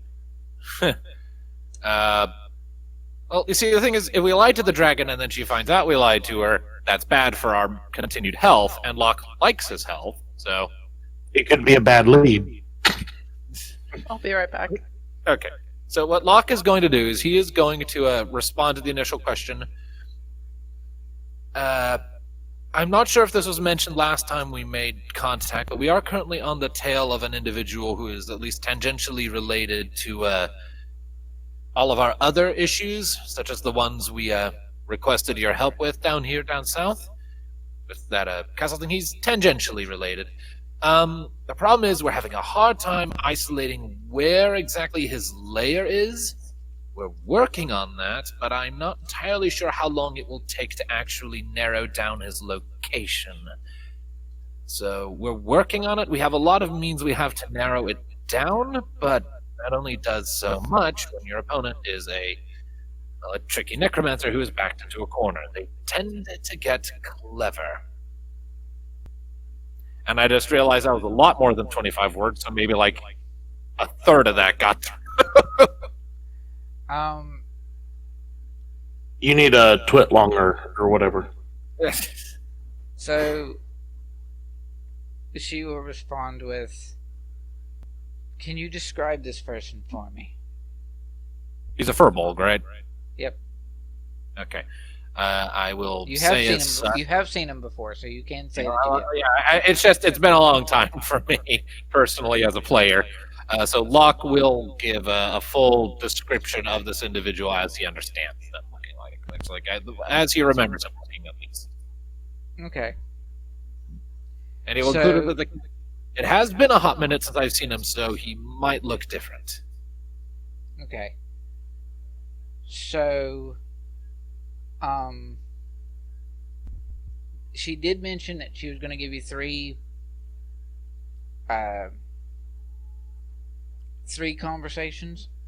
At the very first conversation, she says that she's willing to send message to do sending to you 3 times. Yeah. And the first sending was her initial, "I'm going to do sending 3 times. You can discuss what is going on. How far along are you?" You respond with that first sending with, you're pursuing another issue, and you were requesting help if there was any that she could provide. I didn't even say that. You just fucking offer. No, you said. I said we have a bunch of means at our disposal to narrow it down, but it still might take a while. She just straight up said, "Oh, okay. How can I help?" I was not pushing my luck asking for help on that one. She will then, in that regard, you're right. You did say that way. So her second message after saying, "Can you describe him?" is at the very end of her little sending. "This may cost you extra, though." Understood. And then the third sending takes a little bit longer. And the third sending is Cast at 5th level so you can have a longer conversation. No. No. My magic is spent for helping you right now. Simple response would be nice. I know he is at least on the upper areas of the mountains. I can't tell you where. Northern? In other words, she knows, she has narrowed it down to the point where you're not searching top to bottom the entire mountain range. You now know that he's on the upper areas of where the mountains is. His cave is above ground. His cave is like not under the mountain or anything of weird or that thing. He's in a cave that is closer to the top of the mountain than the bottom. So he's at high elevation. Yes, that. Okay. She's All at right, least Locke gave you will, a different viewpoint on it. Anyway. All right. Locke will, thank you very much for the pointer. Hopefully that'll speed things along.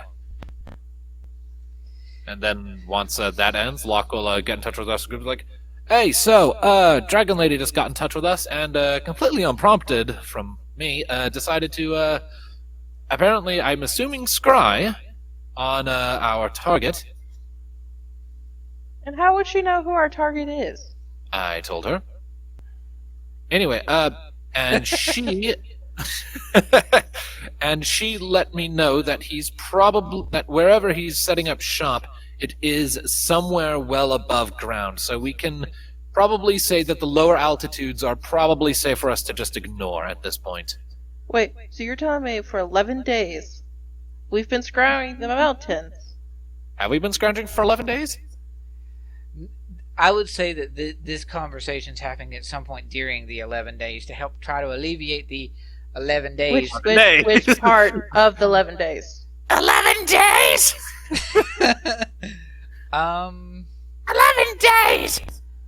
Probably about 2 or 3 days in, because she would be getting upset with you not having contacted her back about finding Gretchen's uncle. So, Right. relatively early into the whole thing. Yeah. You have basically what I'm getting at is, So we're still gonna have to scour the mountains because anything in the mountains is altitude compared to everything else. yes, there is going to be a bit of antsy and grump because of your travels, but at least you have donuts. We've all died. Like, at this point, let's be real. We're not alive anymore. This is all just a fever dream induced by a donut poisoning. I mean, you could say that. This is more sugar than any living being should physically be capable of ingesting and surviving.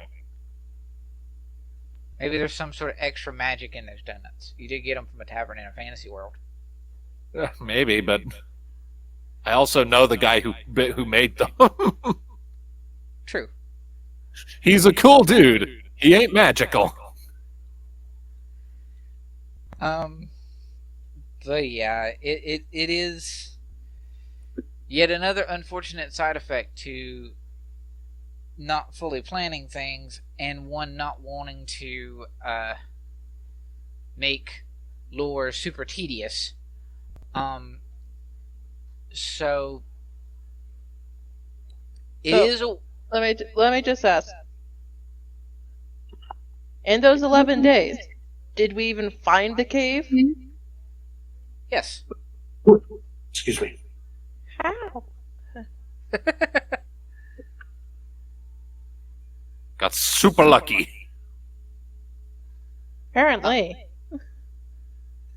Because combination of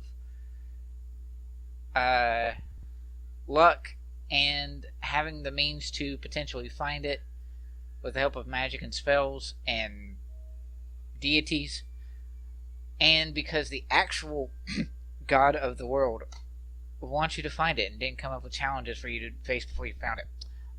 Lazy. Yeah, sorry.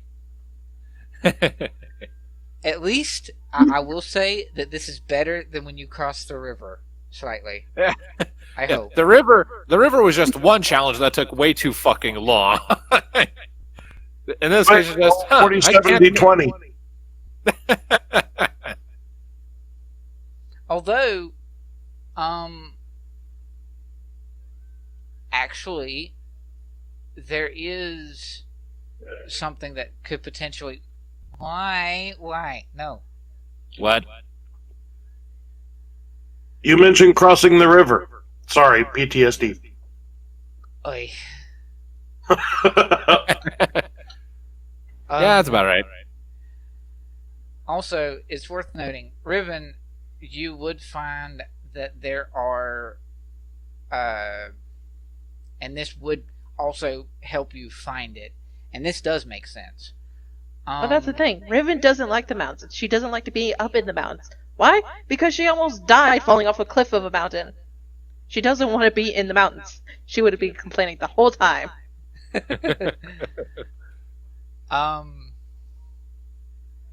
Well, she can take some small comfort in knowing that she doesn't have any really weird, crazy dreams in the time that she's searching around. Oh, really? Convenient. No, not convenient, actually. It's not. That's not. Because she hasn't killed anything in a long time. She's got not only getting stubborn, she's getting a little antsy. Yeah. Well, no, it's like she's angry. She just like been searching for 11 days. And I'm assuming in one of those days she would have been like, why don't we just go to one of the fucking towns and ask about like how he gets supplies? Because he's not a freaking hunter. How is he surviving in the mountains? There's a supply chain somewhere. Can ask for weird things. I mean, maybe. Who knows? Maybe he has a bag of colding with all the food he could ever need. Maybe his That's the thing, undead it's servant just- go out and kill things for him. Who knows? Where? There's no... What animals live up here in the mountains? Mountain goats, mountain lions, eagles, rams, deer, rabbits, mice, rats. And you think a shambling thing is not going to go scare those things off? Riven, I have seen weirder things happen. I am a weirder thing that has happened. I like how she doesn't even have a counter for that one. It's like, yes, finally, an argument with this woman I can win. Just be lucky that we apparently found the cave. So, I apologize, Sam. I'm not a very professional DM. no, you're fine. It's all good. It's just Riven is very complaining. We've noticed. Alrighty. But eventually, you will, with the help of divine sense from Bjorn, you will come into contact with an area that gives off a heavy aura of undead magic. And another part of that is this isn't even something that, due to the nature of having been through it and encountered it, the part of the mountain that his cave is in has a heavy sense of necromancy about it. He's got a borderline, desecrated ground Ooh, great.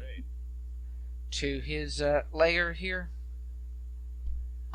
So yes, when Riven mentions a bit about, animals are going to be scared off because undead things, yeah, most of the things around him are dead.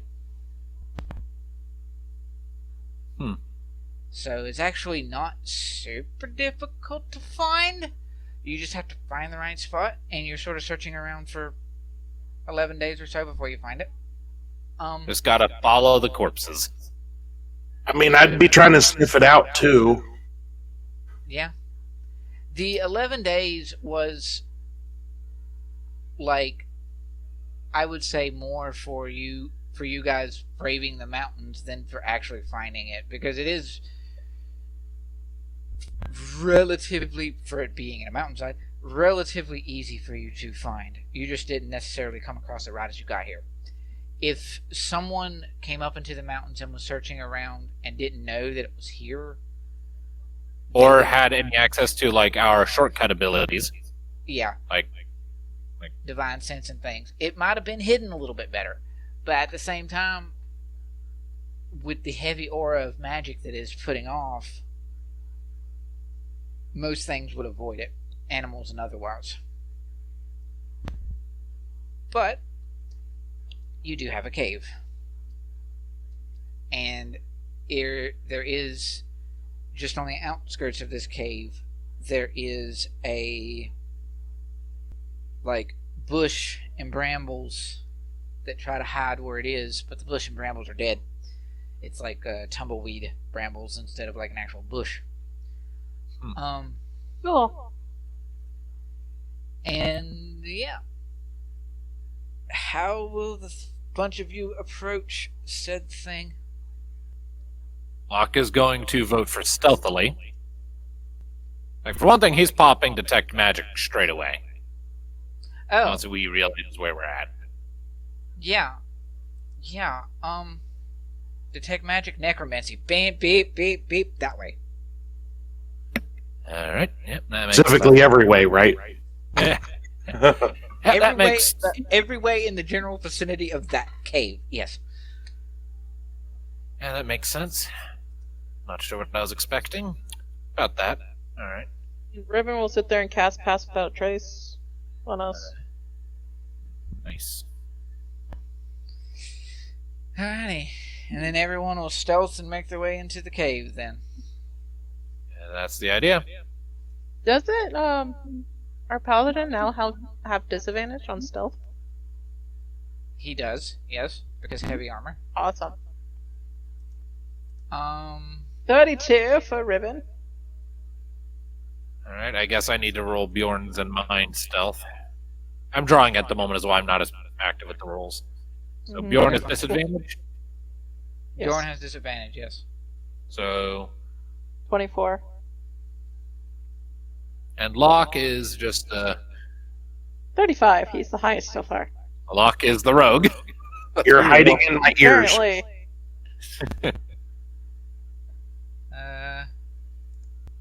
Actually, here's a weird thought. To like help with my stealth check a little bit, can Locke use Mask of Many Faces to make himself like pitch black? Like just make his skin tone and clothes all like pitch black, like a drow with the goth phase.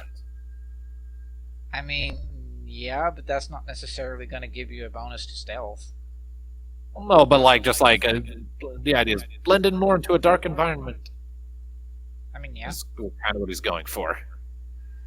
If only Mask of Many Faces said in its rules that it could potentially allow you to do circumstantial bonuses to give you advantages on checks. It does not, so you cannot do that specifically. That's just usually a DM ruling, is my understanding. But I don't necessarily think in this context it would be. fair enough. Then never mind. Plus, if you want to blend into the... Well, it's fine. Anywho, so you have a 32 from Cad, a 23 from Oak, 24 from Bjorn, 35 from... Yeah. Highest is 35, and lowest is a 23. Yeah. Lowest is a 22 from Hollis. Oh, yeah. Lowest is a 22 from Hollis. Now, it also should be noted that the cave is big enough for Hollis to enter into. Because that's that's an important point. Because, I mean, this is a cave in a mountain, and Hollis can enter in. So,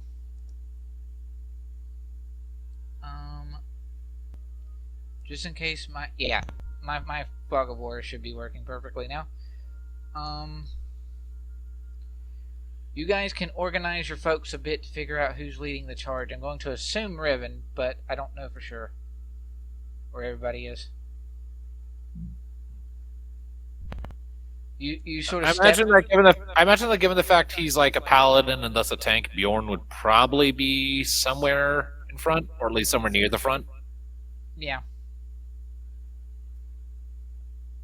I'll keep Locke about in the middle, I think. I feel like that organization is pretty close to on point, maybe. So, it's also worth noting that this cave is extremely dark. You sort of step down, and you looking above, the cave has got spaces, little points, like almost like skylights of sorts, that allow you to get out to the sky. And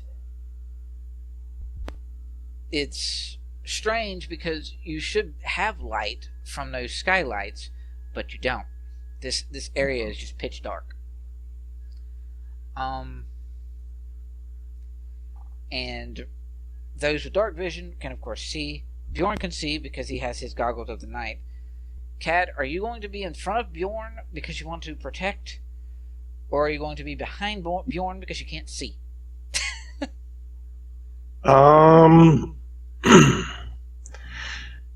Can't see is probably...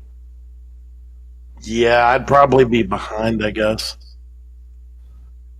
Just wanted to double check. You can see the map, yeah? Yes. Yeah. Okay. Making sure people can see map. Set you down here for a moment. Bjorn is up here. Boop. There we go. So yeah. You walk in to these caves. You are decidedly stealthy and hidden in the dark. And you have a just out of the reaches of your dark vision, Riven, there since you're in front. You have an open space on the end down here, and on this side there's like a hallway kind of thing, smaller entryway, and the cave itself sort of goes from stone to almost wood or masonry at this wall here, and there's a wooden door right there. But other than that, that's what you have. You have opening out that way, opening this way, and a door. And you guys are being as quiet as mice because super stealth. It's gonna go up to here. Kind of peek around the corner. Alrighty. So let's see. Let me check your dark vision of 60 feet kind of thing. See how far that goes out this way. Come on, mouse. Yeah, that's what I thought it would do. So you have a nice, sort of slightly uneven winding pathway of sorts that goes along this way and then goes around and turns off that direction. He's gonna wait for the others. Everyone follow Bjorn, or follow Riven. Yeah, I guess so. Oak is... Dies. No. Oak is gonna be like, I'm gonna stay to the back, and if he sort of whispers very softly, I'm just gonna stick to the back, and if anything crazy goes wrong, we can do like a daylight so that me and Kat can actually see in here. Just somebody stick close to me so I have something to cast daylight on. And he would sort of keep his big furball hand on your shoulder, Locke. Since you're right. Guess I've been volunteered then. And it's worth noting, his hand is trembling. Locke will just sort of lightly grab onto it and give it a little reassuring little squeeze. Last time we fought this guy, we made him run. He doesn't stand a chance. Right. We got this. And Riven, make for me a perception check. A perception check. A perception check. And Cad, you can too, because advantage. 22. The hobbits are making perception checks. I do not know why that just popped into my head, but it did. You are welcome. Alright, so, You can smell undead. I mean, yes, very, yes. Because he smelled it enough at this point to know what it smells like.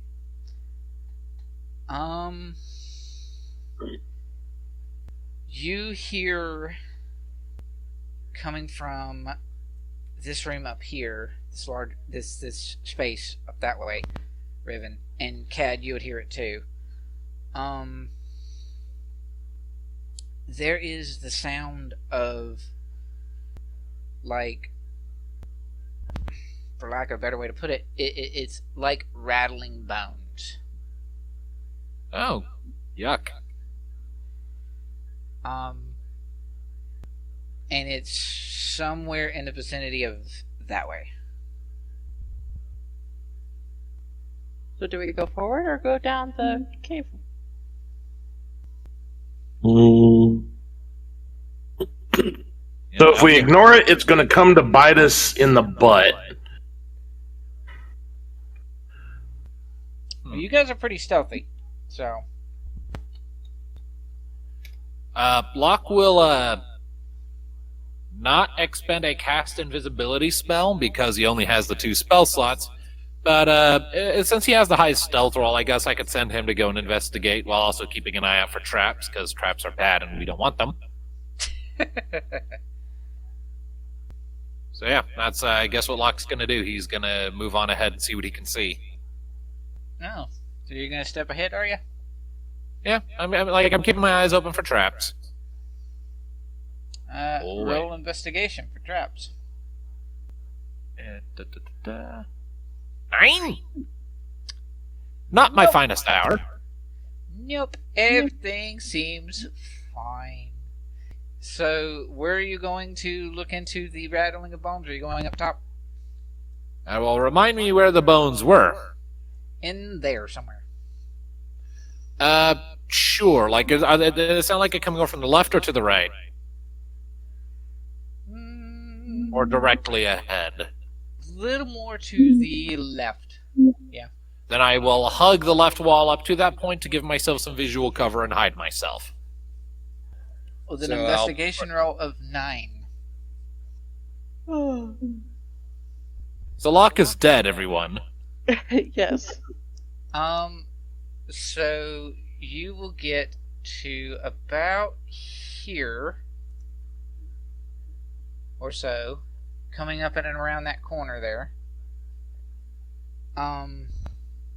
And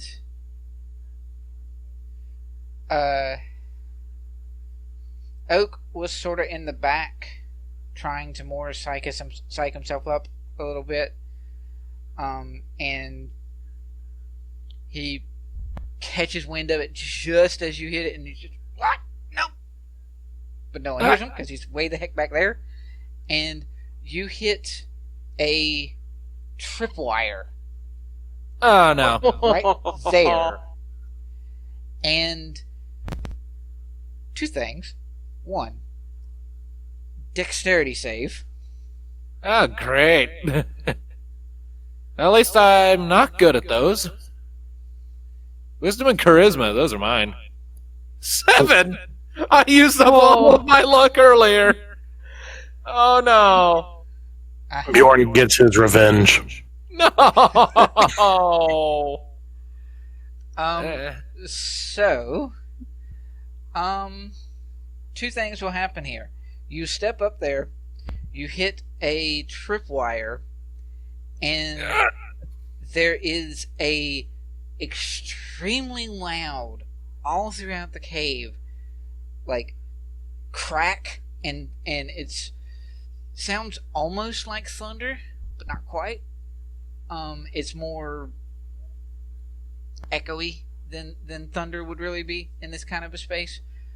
And you are hit with what is effectively a splash of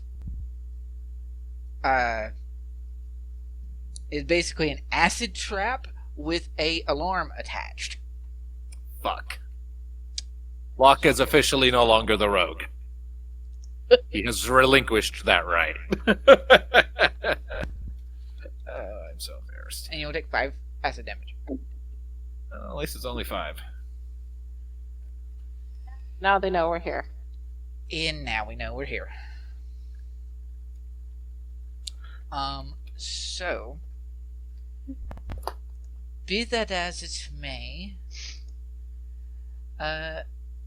I am going to give us a initiative roll, or the start of one. I will let, assuming Bjorn comes into the next game, I will let him roll for his. Okay. And we will have a reveal of some things. Yay.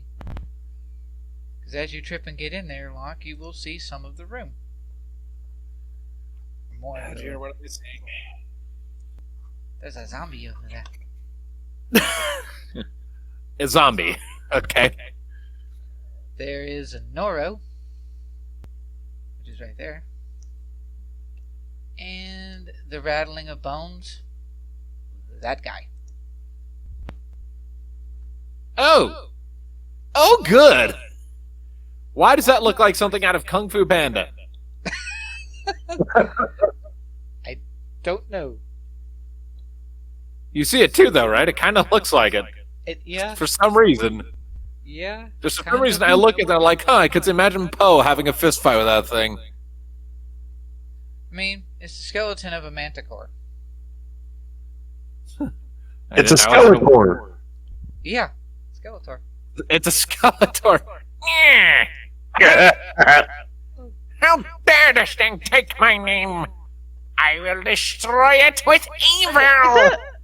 You have to look at its face while making that voice. It totally fits. Does that thing have wings? Yeah. Looks like it. Skeletal wings, yeah. Is that an undead manticore? It is an undead. I said that. It's an undead manticore. Oh, I just That's found. Wait, It's a Skeletor. that's not the one that Riven killed, right? I ask you a simple question, Sam. Yeah? What all did you take from that manticore you killed? The skin and the skull? Does that skull look like it matches a manticore? No. What did you do to us? I did nothing to us. Lies. Anyway. And then we need a zombie roll.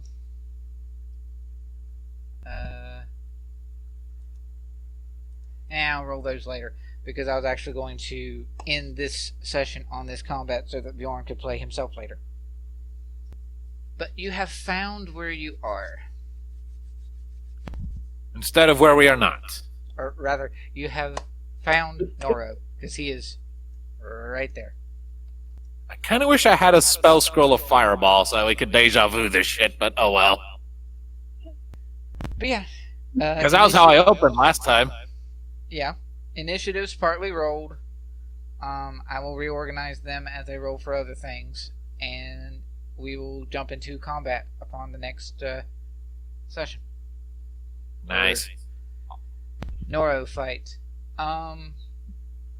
And let's do this has been Shadows from Kenneth, and next time can be Brian. This has been Shadows of Gradiriel. Join us next time as we finally kick this dipshit in the dick and put him in the earth where he belongs.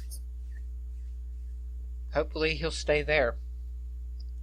That would be nice, but you know the rule. If you've killed a necromancer once, you haven't killed a necromancer.